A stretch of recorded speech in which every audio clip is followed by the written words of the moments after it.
১৯ বছর আগে এমন একটা সিনেমা এসেছিল যেটাকে তখন মানুষ তেমন একটা গুরুত্ব দেয়নি, কিন্তু সময়ের সঙ্গে সঙ্গে সবাই বুঝতে পেরেছে সিনেমাটা আসলে কতটা অসাধারণ।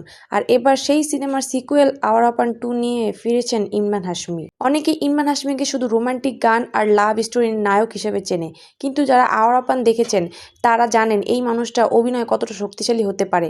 মাত্র ৯০ সেকেন্ডের টিজারে একটা বিষয় পরিষ্কার, গল্পটা শুরু হবে ঠিক সেখান থেকেই যেখানে প্রথম সিনেমাটা শেষ হয়েছিল। তবে এবার শুধু ইমোশনাল না, অ্যাকশনও থাকবে ভরপুর। টিজারে যেভাবে ইমরানকে দেখানো হয়েছে তাতে বোঝাই যাচ্ছে এবার তিনি অনেক বেশি রাগী, শক্তিশালী আর ভয়ঙ্কর রূপে ফিরছেন। আরেকটা বিষয় খেয়াল করেছেন, আগের ভিলেন আর নেই, এবার নতুন এক মহিলা ভিলেনকে দেখা যাবে। মনে হচ্ছে এবার লড়াইটা হবে একেবারে অন্যরকম। দিশা পাটানির ঝলকও দেখা গেছে।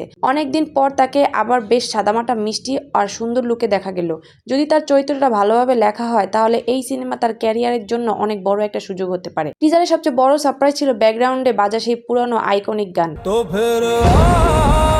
গানটা শুনেই অনেকের হয়তো পুরনো স্মৃতি ফিরে এসেছে, যদিও এবার নতুন কণ্ঠে গান শোনা গেছে। আর একটা বড় বিষয় হলো প্রথম সিনেমা পরিচালক মোহিত সুরি এবার নেই, তাই অনেকে মনে করছেন যদি উনি এই সিনেমাটা পরিচালনা করতে তাহলে টিজারটা হয়তো আরো বেশি আবেগঘন হতো। তবে এটা তো মাত্র শুরু, সামনে ট্রেইলার আসবে, পুরো মিউজিক অ্যালবাম আসবে, আরো অনেক দৃশ্য দেখা যাবে। তাই এখনই পুরো সিনেমা নিয়ে সিদ্ধান্ত নেওয়া ঠিক হবে না। তবে একটা কথা বলতে পারি, যদি এই সিনেমার গানগুলো আগের আওয়ার আপানের চেয়ে অর্ধেকও ভালো হয় তাহলে দর্শকরাই এই সিনেমা প্রচার করে দিবে। ১৯ বছর পর ইমরান হাশমির এই কামব্যাক তোমাদের কেমন লাগলো আর কমেন্ট করে অবশ্যই জানিও। আর এমন আরো মুভির আপডেট আর মুভি ফ্যাক্ট পেতে চ্যানেলটা সাবস্ক্রাইব করে পাশে থেকো। আল্লাহ হাফেজ।